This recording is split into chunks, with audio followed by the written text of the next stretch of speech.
Shalom Bapak Ibu Saudaraku yang dikasihi oleh Tuhan. Salam sejahtera di dalam kasih Tuhan kita Yesus Kristus.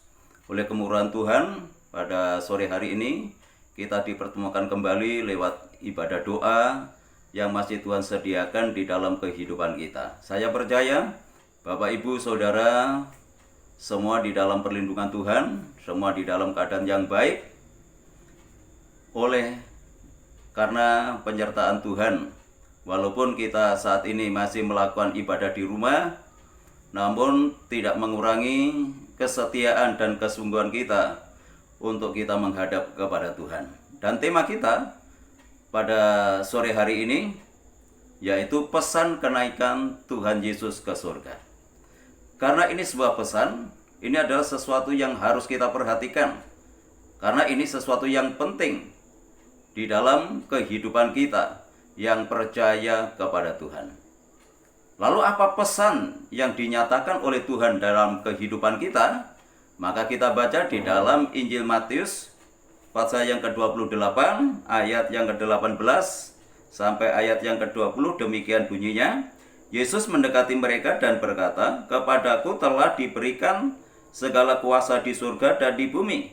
Karena itu pergilah, jadikanlah semua bangsa muridku dan baptislah mereka dalam nama Bapa dan Anak dan Roh Kudus, dan ajarlah mereka melakukan segala sesuatu yang telah kuperintahkan kepadamu. Dan ketahuilah, aku menyertai kamu senantiasa sampai kepada akhir zaman."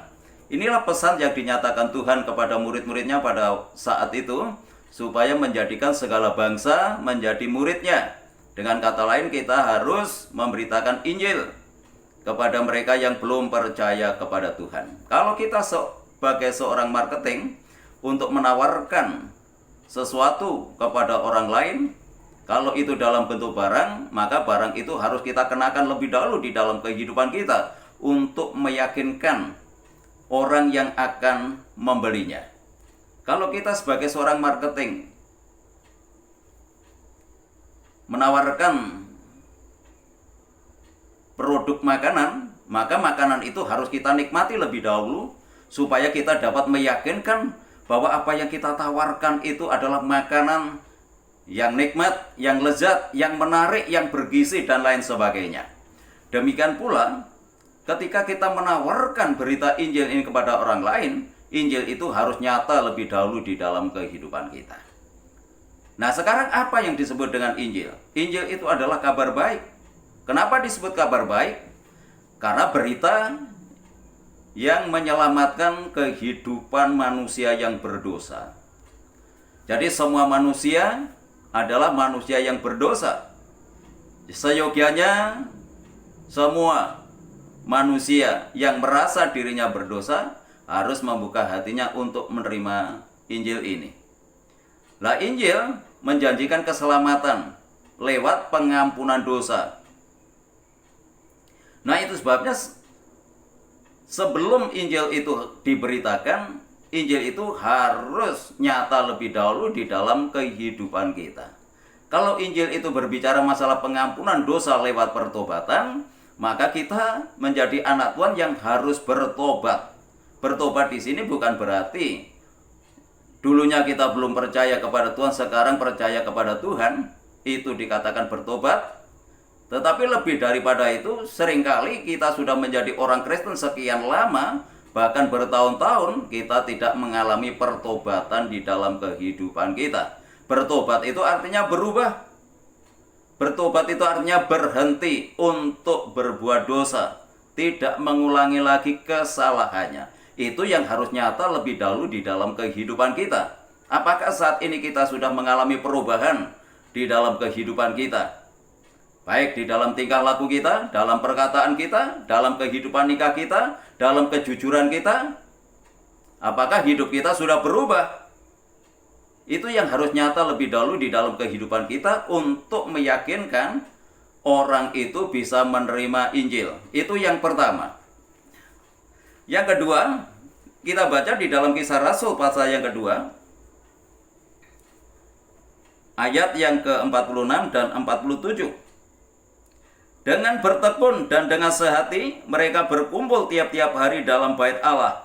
Mereka memecahkan roti di rumah masing-masing secara bergilir dan makan bersama-sama dengan gembira dan dengan tulus hati sambil memuji Allah, dan mereka disukai semua orang, dan tiap-tiap hari Tuhan menambah jumlah mereka dengan orang yang diselamatkan.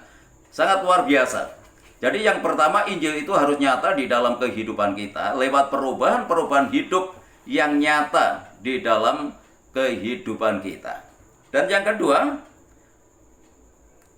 harus kita wujudkan, yaitu berbicara masalah ketekunan. Jadi murid-murid Tuhan pada saat itu mereka orang-orang yang bertekun di dalam bait Allah. Lah untuk apa di bait Allah? Ya untuk beribadah kepada Tuhan. Nah ini yang harus kita lakukan. Ini sangat menarik. Ketekunan ini sangat menarik orang, meyakinkan orang di dalam kehidupan kita. Orang tidak akan pernah tertarik dalam kehidupan kita. Kita saja yang sudah percaya kepada Tuhan tidak tekun untuk melakukan ibadah kita. Walaupun sementara waktu ini kita masih di rumah. Walaupun di rumah, marilah kita kerjakan.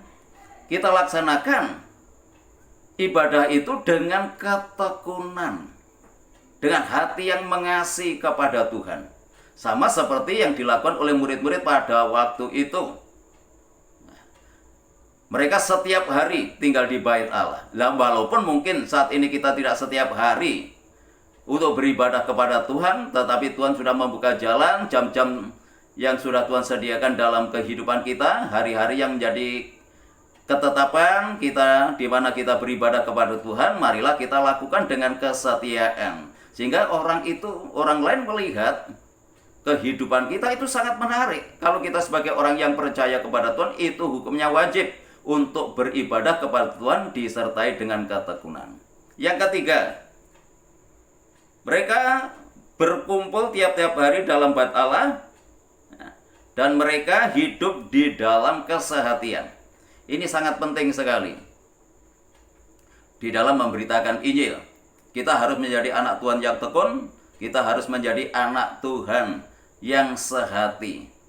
Jadi hidup dalam kerukunan, hidup dalam kedamaian satu dengan yang lain. Nah itu sebabnya kita sebagai orang yang percaya kepada Tuhan, apalagi di dalam satu penggembalaan, jangan ada satupun di antara kita ya yang ada persoalan, ada masalah yang tidak diselesaikan sehingga akan merusak kesehatian, merusak kebersamaan di dalam kehidupan kita. Kalau kita hidup di dalam kerukunan satu dengan yang lainnya, ini sesuatu yang sangat menyenangkan hatinya Tuhan, dan orang lain pun juga ikut senang ketika melihat hidup kita yang dilandasi dengan kerukunan satu dengan yang lain. Ayat tadi mengatakan ketika jemaat itu hidup dalam ketekunan, jemaat itu hidup dalam kerukunan, mereka saling berbagi satu dengan yang lain, maka Tuhan menambahkan jiwa-jiwa yang diselamatkan. Karena hidup mereka adalah orang-orang yang menyenangkan semua orang. Jadi orang-orang yang melihat kehidupan jemaat waktu itu, dia mulai tertarik. Dan Tuhan menggerakkan mereka untuk percaya kepada Tuhan. Jadi masalah menjadi murid Tuhan itu tidak hanya kehidupan kita yang harus tampil, tetapi kuasa Tuhan sebenarnya yang harus bekerja lewat kehidupan kita, yang menarik orang menjadi percaya kepadanya. Itu sebabnya marilah, yang pertama tadi kita harus bertobat, kita harus berubah. Yang kedua kita harus bertekun. Yang ketiga kita harus sehati, hidup dalam kerukunan, menghormati satu dengan yang lain. Kita percaya kalau itu ada di tengah-tengah kehidupan kita, maka Tuhan akan menambahkan orang-orang yang percaya kepada Tuhan, orang-orang yang diselamatkan oleh Tuhan. Mari kita satukan hati kita untuk kita datang kepada Tuhan, untuk menyampaikan semua pergumulan kita di hadapan Tuhan, baik pekerjaan Tuhan maupun pergumulan kita secara pribadi. Tuhan Yesus memberkati.